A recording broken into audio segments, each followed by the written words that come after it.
تھے پھر چھوٹے کھاپ پر پہلا لیتے تھے اور سب چاٹ جاتے تھے شرانہ باز اور سب ان کے ساتھ جمے ہوئے تھے اور اس کے بعد پھر وہاں داخل ہونے کے بعد پھر زندگی کی صبح شام دیکھو متقی نتی ہے جدو نتی ہے دفاع کے بکری کی شراب سونے چاندی کے جواہرات کے تختوں پر آمنے سامنے بیٹھیں گے تکیا لگا میوہ جات کی بھرمار ہوگی اور مشروبات کی امتحانی اور کہا جائے گا جو چاہو مانگو تو چاہے اس کو استعمال کرو انہارا درخنا مارو انتخاب یہ ہماری بخش عنایت طرف فرماتے ہیں کبھی ختم ہوگی ہر آنکھ اس کے اندر نکھار آئے گا اضافہ ہوتا جائے گا علامات ولون یوم الحساب یہی تم سے وعدہ تھا وَإِنَّهُمْ قَاسِرَةُ الطَّرْفِ اطراف اور ان کی شاخریں ہوں گی شرمیلی نیچی نگاہوں والی ہم سے عشوہ درازی کے ساتھ اللہ کے تم نے جو وعدہ کیا تھا اللہ نے وہ پورا ہو رہا ہے اور یہ ملک ہے کبھی ختم نہ ہوتا اور اس کے مقابلے میں ان سرکشوں کو ان بنیاداروں کو بھی دیکھو اپنی بڑائی کے لیے کبھی دولت کے لیے کبھی ناموری کے لیے کبھی اپنی خدائی کے تخت پر سنگھاٹوں کے اوپر جلوہ افروز ہونے کے بعد اس کے دوام کے لیے اپنی اولاد کے لیے تخت پر گدی مہیا کرنے کے لیے پھر انہوں نے اللہ کے ساتھ جو ظلم کیا تھا وہ نبی تعلیم اسی دنیا کا جو دین کا ریس بدل کر وہ بے دینی پھیلا کر دنیا کما رہے تھے فرمایا لشکر ان کے لیے اللہ کے یہاں پہنچنے کے بعد بدترین ٹھکانا ہے جہنم جہنم کی آگ ہوگی یسلونہا جھلسا جھلسا کے لیے اس میں جھونکے جائیں گے تو تیسر لحاظ اور کہا جائے گا آگا اس کا مزہ جو چکھ رہے ہو اس آگ کی تلخی برداشت کر رہے ہو یہ اکیلی آگ نہیں ہے بلکہ روح اس کا مزہ چکھو اور ہم کا ساتھ یہ ابلتا ہوا پانی بھی تمہاری ریاست کے لیے ہے اور یہ بدبودار یہ کچلہو اور یہ پیپ کا جو دریا ہے یہ تمہاری مہمان نوازی کے لیے موجود ہے اور یہی نہیں وہ آخر میری شکل ہی ازواج اور ہلاک لاکھ قسم کے عذابوں کی ایک سلسلہ ہے جو نقل ہونے والا ہے فرمایا وہاں تمہارے یہ بزرگ تمہارے اسلاف جن نے تم کو برباد کیا ہے جن کی ہاں میں ہاں ملاتے ہو جہاں جہاں ان نے مکھی ماری ہے تم بھی وہی مکھیاں مار رہے ہو اللہ کی کتاب اس کے رسول صلی اللہ علیہ وسلم کی بات کو رد کر رہے ہو صرف اپنے بڑوں کی بچ کرتے ہوئے ان کے لیے تم نے اللہ اور اس کے رسول کی قدر نہیں تو کیا ہوگا فرمایا تم اس جہنم میں پہلے سے پہنچ چکے ہوگے تم گرو گھنٹان ہو تم نے دنیا کو برباد کیا تھا اپنا ہاتھ بھی سن لو کہ تم پہلے سے جہنم کی آگ میں جھلس رہے ہوگے حکیموں کا ساتھ سے تمہاری ریاست کی جا رہی ہوگی اور جب تمہارے برباد کیے ہوئے تمہارے فتووں کے مارے ہوئے تمہاری بڑائی کا کلمہ پڑھتے ہوئے اللہ کی کتاب اور اس کے رسول خطر کی بات کو جھٹلاتے ہوئے جب گروہ در گروہ تمہارے ساتھ داخل ہونے اور بھاگنے کے لیے جو یہ فوج آئے گی تو آپس میں تم کہو گے ہاضا فوج مقتحم معلوم یہ لوگوں کو یہ آ رہے ہیں یہ فوج در فوج جو آ رہے ہیں ہم نے اور ہمارے بزرگوں نے ان کو برباد کیا تھا یہ کیا رہے ہیں ہمارے ساتھ ہمیشہ کے رہنے کے لیے لا مرحبت کی ان ظالم آنے والوں جو ہماری بات انہوں نے مانی ہے اور ماننے کے بعد ہمارے گناہ کو اور بڑھا دیا ہے خود برباد ہوئے ہیں اور ان کی بربادی میں جو ہمارا ہاتھ تھا اس کی وجہ سے ہماری بربادی میں دو چند نہیں حالات کا اضافہ کر گزرے تھے لا مرحبت ان کا آنا اللہ مبارک ہو مضبوط ان پر لامتے ہیں یہ بھی ہمارے ساتھ جہنم میں کچھ آئے انہم قانون نام یہ بھی ہمارے ساتھ یہاں اشتراک آپ کے اشتراک میں مشترک ہونے کے لیے آ رہے ہیں بتایا جب یہ اس طرح سے اپنے برباد کرنے والوں کو لعنت اور ملامت کے ساتھ یہ للکاریں گے تو وہی دن کو انہوں نے برباد کیا تھا وہ اس وقت ان کی شیخیت مشیخیت کو ان کی بڑائی کو اور ان کی استادی پر لعنت بھیجیں گے قالو بل انتم لا مرحبا مالک تب کیا کہتا ہے یہ اب ان کی آنکھیں کھل چکی ہوں گی کہ کس طرح سے ان ظالموں نے ہمیں برباد کر کے اپنے ساتھ جہنم میں کھینچ کے برباد کر ڈالا فرمایا یہ ان کے جو ماننے والے تھے یہ پکار اٹھیں گے کہ ظالموں ہم کو برباد کیا ہے، ہم پر لعنت بھیجتے ہو، ہم تمہارے پاس آئے ہیں، تم پر بھی لعنت ہو، تم قدمتموہ لنا، تم ہو ظالموں جنہوں نے اس جہنم کو ہمارے سامنے پیش کیا ہے، ہم کو اس میں اتار دیا ہے۔ کبھی سرفراز اب یہاں کا جو فیصلہ ہے اس کی بربادی کی کہانی ہے اور پھر ہم تمہارے ساتھ آ رہے ہیں اسی جہنم میں اترنے کے لیے، تم نے یہ انتظام کیا تھا تو ہم پر لعنت بھیجتے ہو، کہتے ہو مبارک مبارک ہے تمہارا آنا، تمہارا یہاں ہونا اللہ مبارک ہے، تم نے ہمارے لیے انتظام کیا ہے۔ فرمایا کہ یہی جو ان بزرگوں کی بات، اپنے سلف کی بات مانتے ہیں، جو صالحین کو جو صالحین مانتے ہیں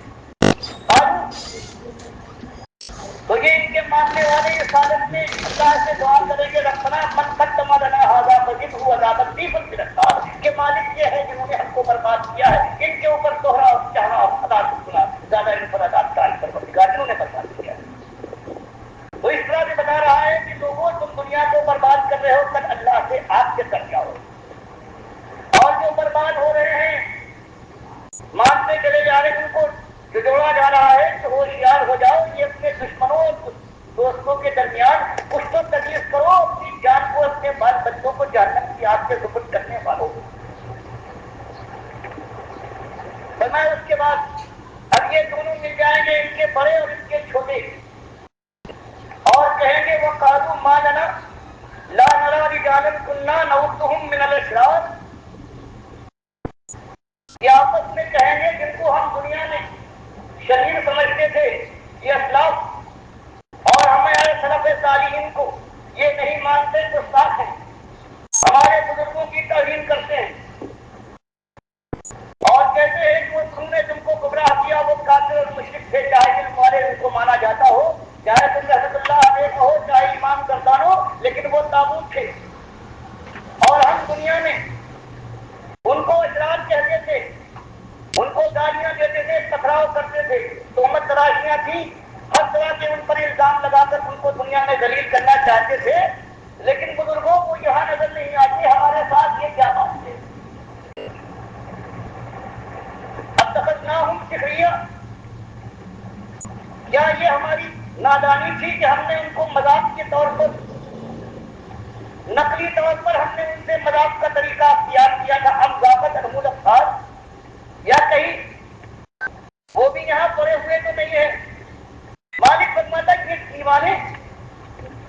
سب کچھ کھل جانے کے بعد بھی ابھی تک ان کے مزاج ٹھکانے نہیں آئے، یہ شرک کی لعنت ایسی لعنت ہے۔ فرمایا یہ ایک دن کی بات نہیں، اب یہ ہمیشہ اشتراکی آپ کے ماحول میں رہیں گے۔ ان ذالک لحق تخاصم اہل النار، اب یہ ان کے بڑے بھی اور ان کے چھوٹے بھی برباد کرنے والے، برباد ہونے والے، اب ہمیشہ یہ ان کے اندر ہمیشہ حکومت رہے گی، اب لڑائی جھگڑا لعنت ملامت اور مکار ایک دوسرے کے ساتھ اب ان کی زندگی کس انداز سے گزرے گی۔ دنیا میں یوں برباد کیا ہے اور یوں برباد ہوئے ہیں، بتایا جا رہا ہے وہ جو آواز کے ساتھ آگے بڑھو، قرآن موجود، سنت نبی تمہارے سامنے، اور بزرگوں کے نام پر برباد کرنے والوں کی برائی کے جو چرچے ہیں ان کو تم سنتے ہو اور عقل و خرد سے کام نہیں لیتے، دوڑے چلے جا رہے ہو، جب وہاں تمہاری آنکھیں کھلے گی اس وقت کیا کرو گے؟ فرمایا آپ کہہ دیجیے رب کوئی انما انا منذر، کہ قوم کے لوگوں بات یہ ہے، زبردستی کرنے کا ابھی مجھ میں بوتا نہیں ہے، یہ دعوت کا میدان ہے، ابھی ہاتھ روکوں گا، زبان سے سمجھاؤں گا، تمہاری خیر خواہی میں کوئی کسر اٹھانا رکھوں گا، میری حیثیت یہ ہے کہ میں منذر ہوں، تم کو ڈرا رہا ہوں بدنیازی سے کہ اللہ کی بات مانو، اس کے رسول صلی اللہ علیہ وسلم کی بات مانو، اور یہ جو بڑے کہلاتے ہیں جنہوں نے غلط کیا ہے، ناشکرے نافرمان، دنیا کا سارا عذاب اپنے عذاب کے ساتھ ملا کر اپنے کاندھے پر لادنے کے لیے کوشاں ہے، خالص اپنی بڑائی اور اس دنیا کے لیے ان سے بچ، میں تم کو ڈرانے والا ہوں بدنیازی سے، اور اس مسئلے کو پھر صاف کر کے تمہارے سامنے لاتا ہوں کہ مسئلہ ایک ہی ہے، آزمائی اور امتحان ایک ہے جس کے اندر تم کو برباد کر ڈالا گیا ہے۔ اس کو مسئلہ کیا ہے؟ وہ مامن الہ الا اللہ الواحد القہار، مسئلہ وہی ہے، وہی توحید کا مسئلہ، جس کو انہوں نے ڈگمگ کر دیا ہے، شرک اور کفر سے منافقت کر ڈالا ہے۔ کی رمق باقی ہے، ابھی واپس لوٹ سکتے ہو، توبہ اور استغفار کا بھی موقع ہے۔ اگر زندگی کی رگوں میں ابھی خون تمہارے دعویٰ کر رہا ہے تو اس وقت واپس لوٹو، ڈر جاؤ اس انجام سے، آنکھیں کھول کر عبرت کی نگاہ رکھ کر اللہ کی بات، اللہ کے رسول سب کی بات مانو، اور جو بات اس سے ٹکراتی ہو چاہے کسی کی تو نہ ہو، اس کو پتھر سے اس کو کچل ڈالو یا دیوار پر پھینک مارو، شدت کے ساتھ اس کو ٹکرا دو۔ تو یہ ایک پیغام ہے، اور ہمیشہ ایسے پیغام پر اور اس طرح کی دعوت دینے والے کے ساتھ دنیا کی اکثریت نے وہی سلوک کیا ہے کہ جو شاخ ہے اس کی مخالفت کی جائے اور ہر طرح کی دشمنی کا مظاہرہ کیا جائے، لیکن اللہ فرماتا ہے کہ جب جمے رہو گے جمے رہنے والوں، تو اللہ کی مشیت میں اگر یہ ہوا تو تم اپنی آنکھوں سے وہ دور دیکھ لو گے جب اللہ کا دین سرفراز ہوگا اور ان سب کا جنازہ ہو جائے گا۔ اور اگر یہ نہ ہوا ایمان کے ساتھ، اگر تم اس راہ پر چلتے ہوئے اللہ کے پاس پہنچ گئے تو حسن ماؤ، تو تمہارا وہ ٹھکانا ہے جنت کی وہ بادشاہ ہے۔ یہ ہمیشہ خواہش ہے کبھی ہم تمہارے پاس نہ پھٹکے گا۔ تو یہ ایک جوان مردوں کا معاملہ ہے، اور جوان مردی کی بات صرف جوان مردوں کی شیوت دیکھ دیتی ہے۔ اللہ نے کبھی اپنی کتاب میں اپنے رسولوں کے ذریعے سے دنیا کے تاریخ اور ابھرتے ہوئے سورج کی پجاری کامتہن کے رسیاؤں کے لیے کبھی مجھے نہیں سنایا ہے کہ تم سرفراز ہوگی کامرانی تمہارا ہے۔ اللہ کی جو کتاب آئی ہے، جو رسول آیا ہے، اس نے یہی بات کہی ہے کہ اللہ کی بندگی کا حق ادا کرو، اللہ کے مقابلے میں کوئی بھی عادت ٹکرائے تو اس کے اوپر تھوکو، اس سے برات کا اعلان کرو، وہ تعاون ہے۔ پھر زندگی میں چوٹیں کھاتے ہوئے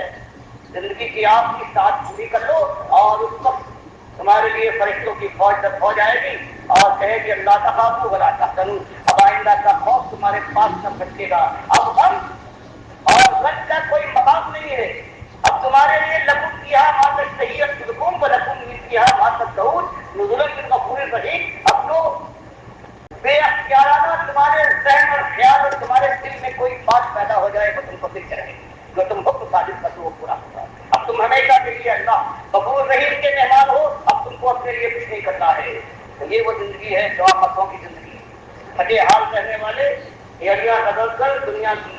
اس تلخی کو برداشت کر کے ایمان کے ساتھ اس دنیا کے دن گزار دینے والوں کے لیے اللہ کا یہ مدعا ہے۔ باقی شان و شوکت کے ساتھ برکفتار سواریوں پر اور دسترخوان کی نعمتوں پر فدا ہو جانے والے آنکھوں کے نظارے کے ساری برکان کے سہانے کھول پر اپنی جان قربان کر کے سب شام اس کے حوالے کر دینے والوں کے لیے اللہ کے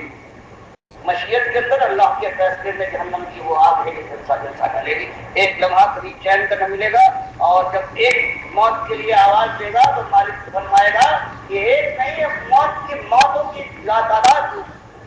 کو پکارو، موت کہاں، اب تو ہمیشہ زندہ رہو گے اور تم کو اس کے اندر ہمیشہ رہنا ہے، ہر حال ہم تمہارے لیے عذاب نہیں اضافہ کریں گے۔ تو یہ معاملہ ہے، یہ تو انتہا ہے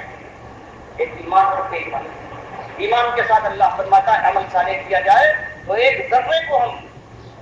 باغ کے برابر اجر کی شرط تبدیل کر دیں گے، اور انبیاء بھی فرض محال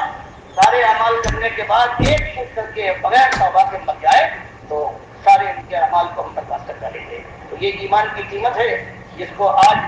جو یہ رحمت اللہ علیہ اور امام جو کہلاتے ہیں، انہوں نے ایک پیراہن بنا دیا ہے، جس طرح چاہے پہنے، جب چاہے پہنے اور جب چاہے پاک کرے۔ یہ وہ جرم ہے کہ صرف اپنے یہ بات نہیں اٹھا رہے ہیں بلکہ لاکھوں کے ساتھ اپنے کاندھوں کو اٹھا کر یہ اللہ کے پاس پہنچ رہے ہیں۔ جو ان کا حال ہوگا اللہ نے کہا آنکھیں دیکھ لیں گی، پروردگار دکھا دے گا کہ یہ ہے۔ اس کی دنیا میں شہرت ہے اور جو چیز پکار کر رہے ہیں، اور ان سے کہا جائے گا دھیرج کریے، بڑے آپ کریم دنیا میں تو بڑی کرامت والے تھے، آج چیز کو پکار کے اس لیے شہرت لگ جائے گا۔ اللہ نے سرکار سے سب کو بچائے، اب ان کو یاد اللہ فاتحہ کھانا یہ بدعت کا کھانا ہے، اور اگر فاتحہ پڑھا جائے تو کسی نظر نیاز کا تو یہ شرک کا کھانا ہے، اور سور کے گوشت سے زیادہ گندا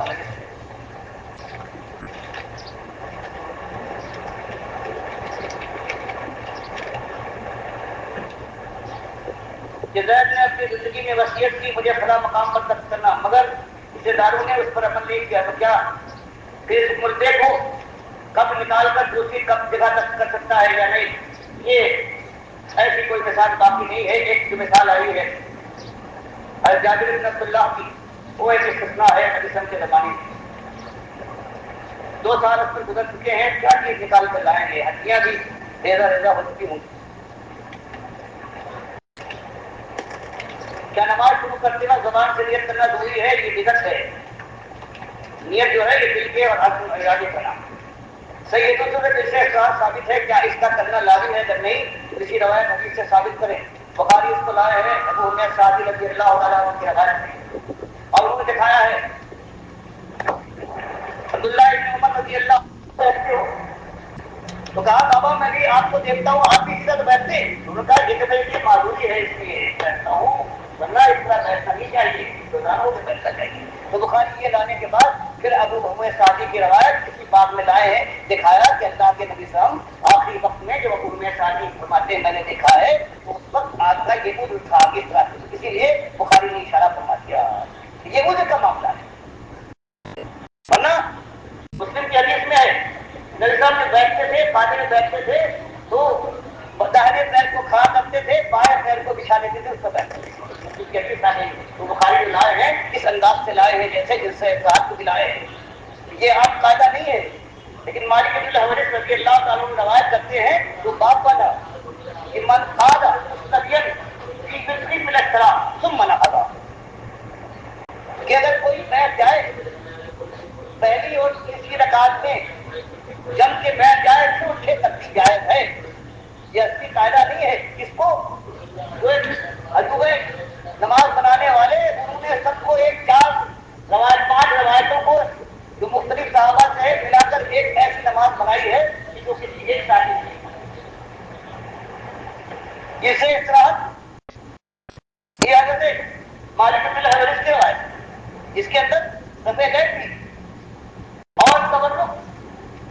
ابو حمید سعدی کی روایت بخاری تھی جس کے اندر صفحہ غیب نہیں. ان سب کو ملا کے ایک بات بنا دی ہے اور ایک نماز ایسی نماز جو کسی صحابی ایک صحابی سے نہ ثابت ہے نہ نبی صلی اللہ علیہ وسلم سے 4 روایتیں ملا کر ایک نماز بنائی گئی ہے جو بالکل عجیب اور نادر نماز ہے.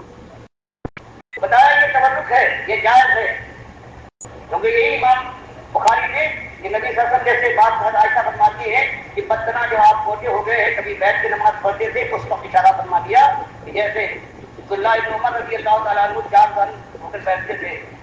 وہ بھی مجبوری سے اسی طرح سے اللہ کے نبی کرنے کی مجبوری ہے. اور اس سے ہی ہے کہ وہ صحابی رضی اللہ عنہ روایت کرتے ہیں بالکل انہوں نے دیکھا ہے. کیا چاروں امامت سے کسی ایک کی پہلی تعلیم ہے؟ کسی پہلی صرف ایک ذات کی تعلیم ہے وہ محمد ابن عبداللہ صلی اللہ علیہ وسلم ہے. اس کے علاوہ اگر کسی کی پہلی کوئی کہے جن کی ہر بات کرنا ہے تو وہ کافر ہے. وہ دوسرے کو وہ جن کے متعلق وہ کہتا ہے وہ ان کو اللہ کے نبی صلی اللہ علیہ وسلم کی طرح سے درجہ دیتا ہے. یہ ساری چیزیں قرآن اللہ نے فرمایا ہر چیز جو ہے تو قرآن و حدیث کے اوپر آئے گی. جو اس کے متعلق صحیح کہتا ہے تو اس کی بات مانی جائے گی اور جو اس کے خلاف کہہ رہا ہے وہ رد کر دی جائے گی. 4 رکعت فرض میں کیا 4 رکعت میں سورہ فاتحہ پڑھنا لازمی ہے کہ یہ اس کے اندر تھوڑا اختلاف ضرور ہے لیکن اکثریت کا یہی کہنا ہے اور زیادہ تر روایتوں سے یہی ثابت ہے کہ اگر اکیلا کوئی ہے یا امام بنتا ہے تو چاروں میں سورہ فاتحہ پڑھنا چاہیے. لیکن مسلم کی حدیث میں زید بن ثابت رضی اللہ تعالیٰ عنہ کا فتویٰ ہے کہ اگر امام کے پیچھے ہے تو کسی قسم کی کوئی فرامت کے اوپر نہیں. کیا دیہاتی فجر کی نماز کے بعد قربانی کر سکتے ہیں جب انہوں نے نماز کی ابھی نہیں پڑھی ہے؟ یہ خالص ایک جزیہ ہے. یہ صحیح معنوں میں کیا جلدی ہے ان کو نماز عید نہیں پڑھی ہے نماز عید پڑھنے کے بعد ایسا کر لے؟ یہ ایسی باتیں یہ خالص جن کو کھیل کرنا ہوتا ہے یہ ایسی چٹکلے نکالنے کے بعد سوال بھی کرتے ہیں اور اس کو بیان بھی کرتے ہیں. جیسے یہ ہے کہ اگر امام قرآن حدیث میں سے برابر ہو جائے، قرآن میں سارے برابر ہیں، بہت سے امام ہیں، یہاں تک بڑھتے بڑھتے جس کی بیوی زیادہ خوبصورت ہو اگر سب حدیث میں برابر ہیں تو اس کی بیوی زیادہ خوبصورت ہے اس کو امام بنایا جائے گا. سب کھیل تماشے دین کے ساتھ یہ تلاؤ تو ہے کہ ہو رہا ہے. کسی عورت کا شوہر اگر مفقود ہو جائے تو وہ کتنا آپ کا انکار کے بعد وہ دوسرا نکاح کر سکتی ہے؟ اس کے اندر بھی اختلاف ہے. امام ابو حنیفہ کا کہنا یہ ہے کہ امکان اس کے اندر موجود ہے کہ شادی بھی ہو گئی اور 10-20 سال کے بعد بھی کہیں قید ہو گیا ہے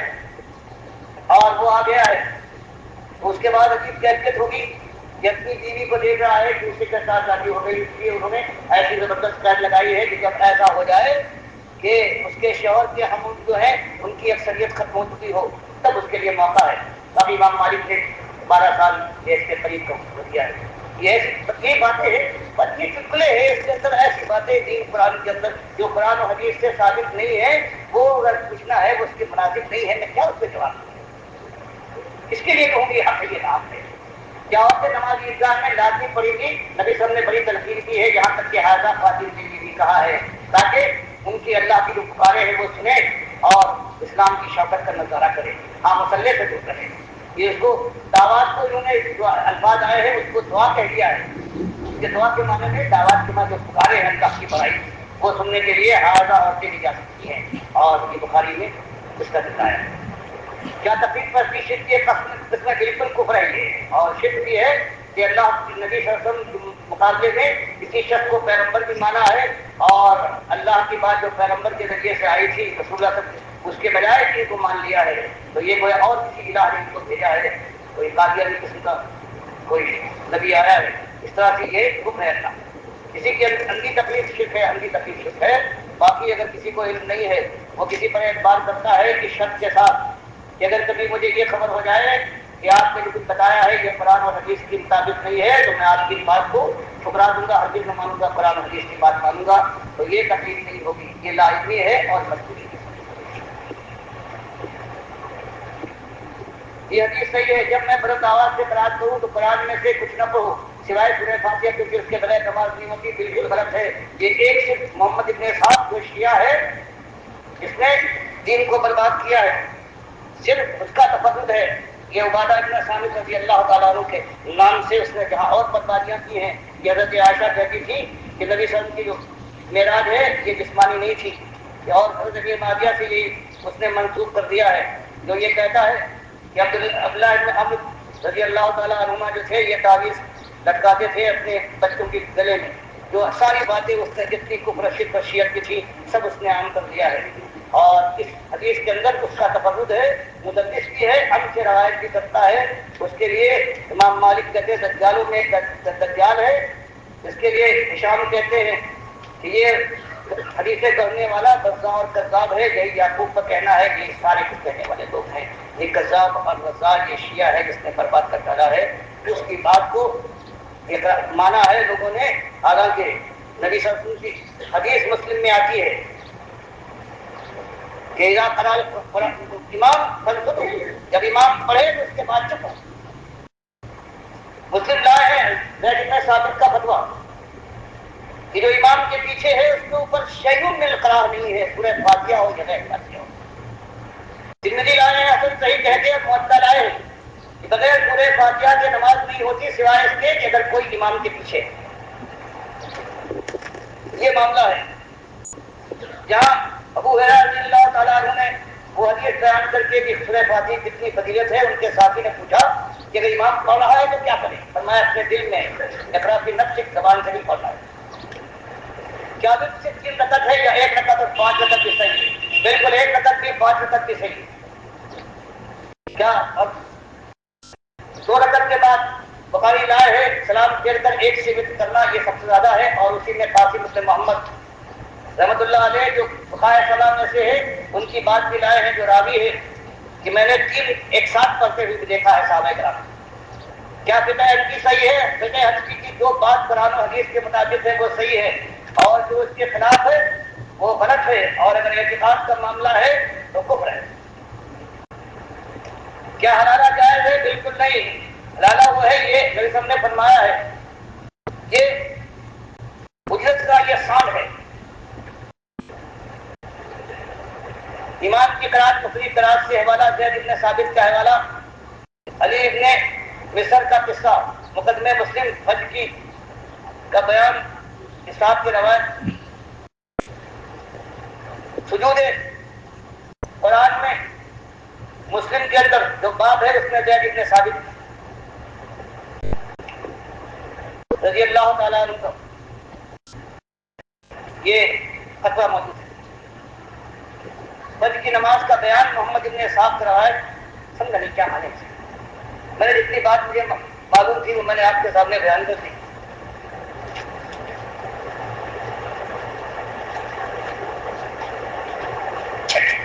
کیا قربان جانور کی کھال کو بیچ کر مسجد میں دیا جا سکتا ہے؟ کھال کی اگر ضمانت ہو جائے سوائے سور کی تو اس کے بعد اس کو استعمال کیا جا سکتا ہے۔ باقی اگر دینے کے لیے سوائے اس کھال کی اور کچھ نہیں ہے مسجد کے لیے تب اور بات ہے۔ اس بات کی وضاحت کیجیے کہ عید کی نماز کے بعد گلے کیوں نہیں ملنا چاہیے، اور اس بات کی بھی وضاحت کیجیے کہ نماز میں رفع دین کرنا ضروری ہے نہیں؟ دونوں چیزیں نبی صاحب نے دونوں یاد کی ہے، رفع دین تک رفع دونوں کی بخاری میں بھی حدیثیں موجود ہیں، اور گلے ملنا یہ نبی صاحب سے صحابہ سے ثابت نہیں ہے، اور یہ آپ نے فرمایا من احدث فی امرنا ھذا ما لیس منہ فہو رد من عمل عملا لیس علینا امرنا فہو رد۔ کہ جو ایسی بات جو میں کر سکتا تھا اور میں نے نہیں کی، سنت میری نہیں ہے، کوئی اس کو ایجاد کرتا ہے وہ بدعتی ہے اور وہ مردود عمل کو پیش کرنے والا ہے۔ مشرک پر روزہ فرض تو نہیں ہے لیکن وہ فرض سمجھ کر رکھتا ہے، اس کو افطار کرنا جائز ہے یا نہیں کرانا؟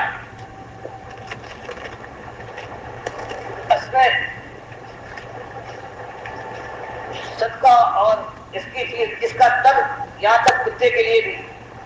اگر اس کو پیاس سے مجبور ہے اور اس کے لیے اگر ایک فاحشہ نے بھی اس کے پیاس کو دکھانے کی کوشش کی ہے تو اس کو بھی اللہ نے اس کی خطاؤں کو معاف کیا ہے۔ تو اس طرح سے ان کی پیاس کو بجھانے کے لیے اگر ایسا کیا جائے، ثواب سمجھنے کی بات صرف یہی کہ اللہ اس کا، لیکن ان کو ایماندار نہ سمجھا جائے تو یہ کیا سکتا ہے۔ فاتحہ کھانا شرک ہے، اگر یہ فاتحہ ہو رہا ہے نذر و نیاز کا تو یہ خالص شرک ہے، کیونکہ نذر و نیاز عبادت ہے اور عبادت صرف اللہ کے لیے ہے، اور اگر یہ بدعت کی قسم کی کوئی چیز ہے جس کے اندر نذر و نیاز نہیں ہے تو یہ حرام ہے، اس لیے کہ بدعت کا کھانا بھی حرام ہے۔ قرآن و حدیث کی آپ کے سامنے آ چکا ہے، وما أهل به لغير اللہ، اس پر غیر اللہ کا نام پکار دیا نذر و نیاز کے لیے۔ اور دوسری بدعت کی چیز آ گئی ہے جو میں کر سکتا تھا میں نے نہیں کیا ہے، اب اسے کوئی کرتا ہے تو اس کے بعد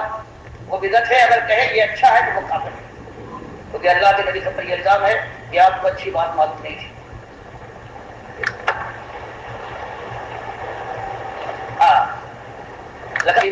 کیا اس کلمات کی حدیث میں آیا ہے؟ بالکل حدیث بخاری و مسلم میں بھی آیا ہے، لیکن اللہ کے نبی صلی اللہ علیہ وسلم نے اس کی تعریف فرمائی ہے، یہ نہیں کہا ہے کہ تم بھی یہ جو یہ کہا ہے کہ کلمہ کہا گیا تھا تم بھی کہا کرو، ورنہ اگر ایسا ہوتا تو آپ کہتے کہ اس کو بھی اضافہ کر لو اس کے اندر، اس لیے کبھی کبھی اس کو کہہ دینا یہ جائز ہے۔ اس طرح سے ایک صحابی ہمیشہ جب امامت کرتے تھے تو آخر میں خراج کرتے تھے قل واللہ احد، سورہ اخلاص کے اوپر ختم کرتے تھے۔ صحابہ کو اعتراض ہوا لیکن کیونکہ وہ امیر تھے کچھ نہ کر پائے، آ کر شکایت کی، اللہ کے نبی صلی اللہ علیہ وسلم نے کہا ان سے بلا کر پوچھو، انہوں نے کہا میں صرف اس لیے ایسا کرتا ہوں۔ ان سے بھی کہہ چکا تھا کہ میں تمہارا امیر مقرر کیا گیا ہوں، اگر تم کو میرا یہ طریقہ پسند نہیں ہے تم کوئی اور امام بنا لو، لیکن انہوں نے نہیں بنایا۔